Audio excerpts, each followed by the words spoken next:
Yo, what's up guys? Balik lagi bareng gue Fucek di channel paling asik buat ngupas tuntas film bioskop minicourt. Di video kali ini kita bakal ngintip alur cerita film fantasi yang gokil abis, judulnya Wicked. Siap-siap, kita bakal bongkar asal-usul penyihir jahat ikonik Wicked Witch yang ternyata dulunya orang baik yang tersakiti.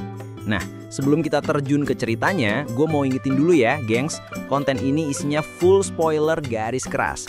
Jadi jangan lupa buat pencet tombol like, komen di bawah, subscribe, dan yang paling penting nyalain loncengnya biar nggak ketinggalan notif. Oke? Gak usah banyak cincong lagi, yuk langsung aja kita ke alur ceritanya. Ceritanya dibuka dengan heboh nih. Penduduk seantrio negeri Ozi lagi party-party ngerayain kematian seorang penyihir jahat yang dicap sebagai Wicked Witch. Pesta makin rame karena kedatangan penyihir baik hati idola semua, Glinda. Usai pesta kelar, Glinda mulai spill the tea soal asal-usul si Wicked Witch yang punya ciri khas kulit ijo. Jadi, ternyata si Witch ini adalah anak seorang gubernur setempat yang namanya Trop. Nah, pas suaminya lagi dinas, istrinya si Trop ini main serong sama cowok lain. Di tengah momen panas itu, mereka berdua nenggak ramuan warna ijo.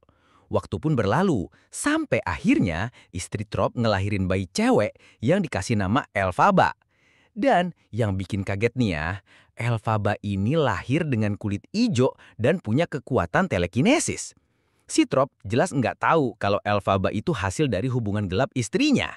Udah mulai gedean dikit, Elphaba sering jadi bulian sama bocah-bocah seumurannya gara-gara fisiknya yang beda. Karena alasan yang sama, si Trop malah nganak-tiriin Elphaba dan lebih sayang sama adiknya Nessa. Setelah Glinda cerita begini, baru deh penduduk ngeh kalau Wicked Witch itu sebenarnya adalah Elphaba. Nggak lama, Glinda ditodong pertanyaan soal rumor yang bilang dia dulu temenan sama Elphaba.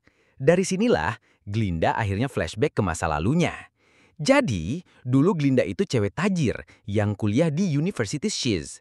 Doi ngambil jurusan ilmu sihir buat ngejar cita-citanya jadi penyihir. Setelah beberapa saat kemudian, semua mahasiswa termasuk Glinda dibikin kaget sama kedatangan Elphaba. Sesuai dugaan, mereka semua pada jijik ngelihat kulitnya yang ijo. Glinda dengan muka manisnya nawarin bantuan kalau Elphaba ada masalah sama penampiannya. Selang beberapa detik, Nessa datang dianterin sama Trop. Ternyata, Nessa juga bakal kuliah di Shiz meskipun dia punya keterbatasan fisik. Masuk ke upacara penyambutan maba, Rektor Shiz mempersilahkan Morrible buat pidato. Ternyata, Morrible ini dekan fakultas sihir dan jadi idola beratnya Glinda. Seusai upacara, Glinda langsung gercep dekati Morrible biar bisa jadi murid pribadinya. Tapi, Morrible kayak nggak tertarik gitu soalnya dia nggak ngelihat ada yang spesial dari Glinda. Sementara itu, Elphaba mau nganterin masa ke asramanya. Tapi, niat baiknya malah ditolak sama teman baru Nessa, cuma gara-gara penampilan Elphaba yang aneh. Nggak terima digituin, Elphaba akhirnya ngamuk sampai nggak sengaja bikin kekacauan pakai kekuatannya.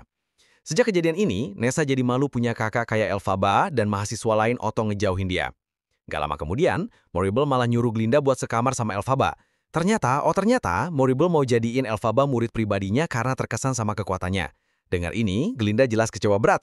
Saking kecewanya, doi sampai minta digendong ke kamarnya. Lemes besti. Setelah itu, Elphaba ngobrol sama Morrible soal kekuatannya. Kekuatan Elphaba ini ternyata cuma muncul pas dia dikuasain emosi negatif, kayak marah. Morrible pun janji bakal ngajarin Elphaba cara ngendalin kekuatannya, karena dia udah lama ngincer murid berbakat spesial kayak Elphaba. Fix, Elphaba jadi semangat banget jadi murid pribadi Morrible. Alasannya apa?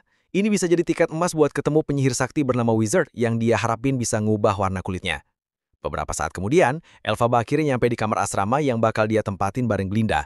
Di sini, Glinda cuma nyisain space seuprit buat Elphaba karena harusnya dia dapat kamar pribadi. Gak lama, Glinda jadi benci sama Elphaba karena Elphaba nggak mau bantuin dia deketin Morrible. Hari-hari pun berlalu, sampai akhirnya Glinda, Elphaba, dan mahasiswa lain masuk kelas sejarah. Dosennya adalah Dilemon, salah satu profesor hewan terakhir di Shiz. Pas ngajar, Dilemon ngebahas sejarah kelam persekusi manusia ke kaum hewan yang bisa ngomong. Gara-gara inilah, kaum hewan sekarang jadi tertindas. Setelah kelas bubar, cuma Elphaba doang yang mau bantu Dilemon. Elphaba pun menganggap Dilemon temennya karena dia ngerasa senasib sama kaum hewan. Beberapa jam kemudian, Elphaba mulai latihan perdananya bareng Morrible. Awalnya, Elphaba nggak bisa ngeluarin kekuatannya, biarpun udah dibantu Morrible. Tapi begitu dia ingat nasib kaum hewan dan emosinya kepancing, wush, kekuatannya langsung keluar. Malamnya, Elphaba ngobrol lagi sama Dilemon. Ternyata kondisi kaumnya makin parah. Banyak hewan yang bisa ngomong di Ozzy kehilangan kerjaan. Bahkan ada yang sampai kehilangan kemampuan ngomongnya gara-gara jadi korban kejahatan manusia. Nyesak. Keesokan harinya, Universitas Shees kedatangan mahasiswa baru super ganteng. Namanya Fiero.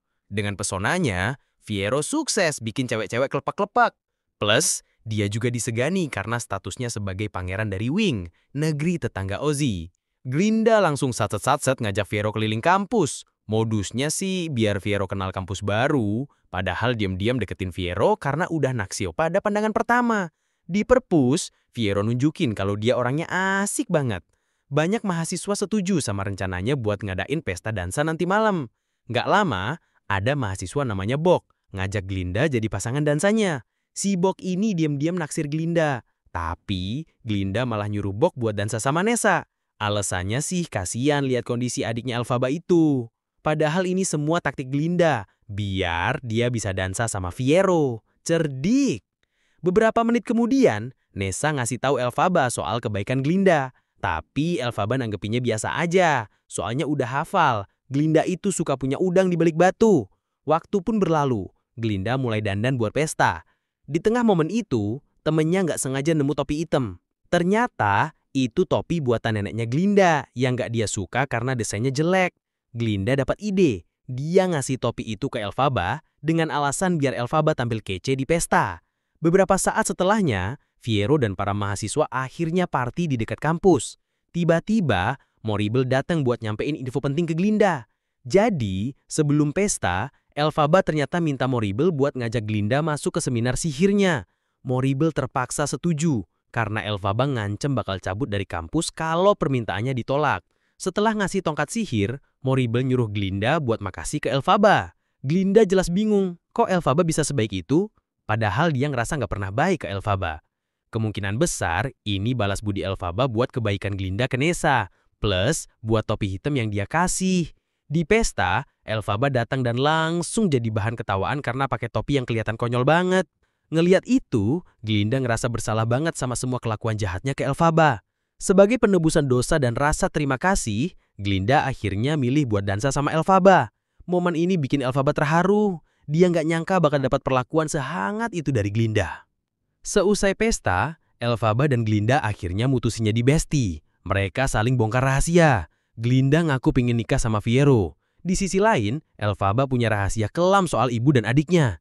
Jadi, pas ibunya hamil Nessa, dia nyuruh ayahnya Elphaba buat ngunyah bunga susu siang malam, biar Nessa nggak lahir ijo kayak Elphaba. Tapi karena overdosis, Nessa malah lahir prematur dan nggak bisa jalan sementara ibunya meninggal setelah melahirkan. Pengen ngerubah hidup Elphaba, Glinda mulai ngajarin cara jadi cemek populer kayak dia. Berkat ajaran ini, penampilan Elphaba jadi lebih menarik. Setelah itu, mereka siap-siap masuk kelas sejarah Profesor Dilamon. Anehnya, Dilamon nolak hadiah bunga popi dari Elphaba. Nggak lama, Dilamon ngumumin kalau itu hari terakhirnya ngajar. Pas dia mau nyampein info penting, tiba-tiba dia ditangkap sama pihak berwajib. Datanglah profesor sejarah baru, Nicky Dick, yang bawa sangkar berisi anak singa. Ternyata sangkar itu fungsinya biar anak hewan nggak bisa belajar ngomong. Ngelihat ini, Elphaba langsung ngebayangin masa depan suram, di mana semua hewan bakal bisu. Demi mencegah itu, Elphaba ngajak mahasiswa buat bergerak. Saking emosinya, kekuatannya aktif dan nyebarin serbuk bunga popi ke seluruh ruangan. Semua orang langsung teler, kecuali Elphaba dan Fiero. Setelah itu, Fiero bantuin Elphaba mindahin anak singa itu ke hutan biar aman. Di sana mereka sempat berantem. Fiero nuduh Elphaba suka bikin ribut. Elphaba balas, nyebut Fiero cuma pura-pura bahagia buat nutupin kesedihannya. Tapi setelah sama-sama ngeluarin unek-unek, hubungan mereka malah jadi baikan. Dan setelah Fiero pergi, Elphaba mulai ngerasain vibe suka ke pangeran itu. Beberapa waktu kemudian, semua orang di Shees, termasuk Morrible, bangga banget sama Elphaba. Alasannya, Elphaba dapat undangan buat ke Istana Wizard. Si Wizard ini pemimpin negeri Ozzy yang terkenal baik, hebat, dan bisa ngabulin semua permintaan. Menjelang berangkat, Fiero nemuin Elphaba. Fiero ngaku kalau dia terus-terusan mikirin momen mereka di hutan. Di akhir pertemuan, Fiero ngasih sekuntin bunga. Kode keras kalau dia juga suka sama Elphaba. Nggak lama, Elphaba akhirnya naik kereta ke Emerald City, lokasi Istana Wizard. Dia ngajak Glinda ikut, karena pengen ngerasain momen berharga ini bareng bestinya. Sesampainya di sana, mereka berdua takjub ngelihat megahnya Emerald City. Ibu kota Ozzy ini penuh tempat menarik dan kebetulan warna kebasahnya hijau, sama kayak kulit Elphaba. Klop banget. Setelah puas keliling kota, mereka akhirnya masuk istana. Singkat cerita, Wizard nyambut Elphaba dengan hangat, bahkan ngasih hadiah action figure mirip Elphaba sebagai tanda hormat. Wizard juga nawarin Elphaba buat tinggal di Emerald City. Elphaba pun mulai ngomongin keinginannya. Karena udah biasa sama warna kulitnya, dia sekarang berubah pikiran dan minta Wizard buat nyelamatin kaum hewan. Pas Wizard lagi ngurusin Elphaba, Moribel datang. Dari situ Elphaba baru tahu kalau Moribel itu orang percayaan Wizard. Nggak lama, Elphaba diminta baca Grimoire, yaitu buku mantra sihir super sulit buat ngebuktiin kelayakannya. Sebelum baca, dia dikenalin sama seekor kera bernama Chisteri, kepala pengawal Emerald City. Elphaba pun mulai baca mantra dari Grimoire, niatnya buat bantu Chisteri. Dan gokilnya, Elphaba lancar banget bacanya. Beberapa detik kemudian, mantra itu tiba-tiba numbuhin sayap di punggung Chisteri. Elphaba baru sadar kalau mantra yang dia baca itu mantra terbang. Karena prosesnya bikin Chisteri kesakitan, Elphaba minta bantuan Moribel. Tapi mantra dari Grimoire nggak bisa dibatalin. Nggak lama, semua anak buah Chisteri juga ikutan punya sayap. Ngeliat ini, Wizard dan Moribel seneng banget. Karena impian mereka punya mata-mata terbang buat ngawasin dari langit akhirnya terwujud.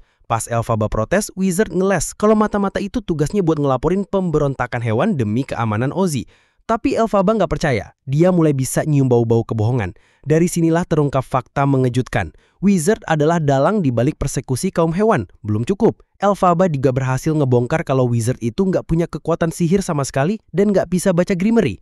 Merasa ditipu dan dimanfaatin, Elphaba berusaha kabur. Glinda nyoba nahan dia biar bisa berguna buat Moribel, tapi gagal. Akhirnya, Glinda malah bantuin Elphaba kabur dari kejaran pengawal. Di waktu yang sama, Moribel nyebarin fitnah kalau Elphaba nyuri Grimoire dan ngebantai banyak kera. Dengan kebohongan ini, Moribel ngehasut rakyat Ozzy buat nangkap Elphaba dan resmi ngecap dia sebagai penyihir jahat dengan julukan Wicked Witch. Nggak lama, Elphaba berhasil nyiptain sapu terbang pakai mantra dari Grimoire. Karena tekadnya udah bulat buat kabur, Glinda ngasih kain penutup tubuh sebagai hadiah perpisahan.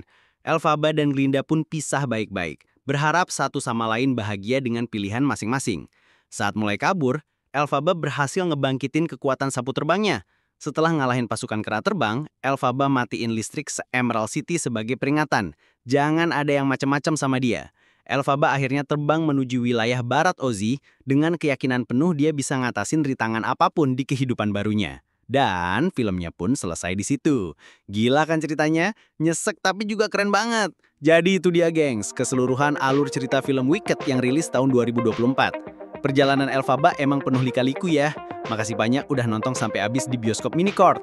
Kalau kalian suka sama videonya, jangan pelit-pelit kasih jempol ya. Komen juga pendapat kalian soal film ini di bawah.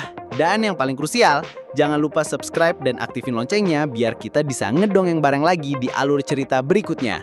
Gue Fucek, cabut dulu. Bye guys!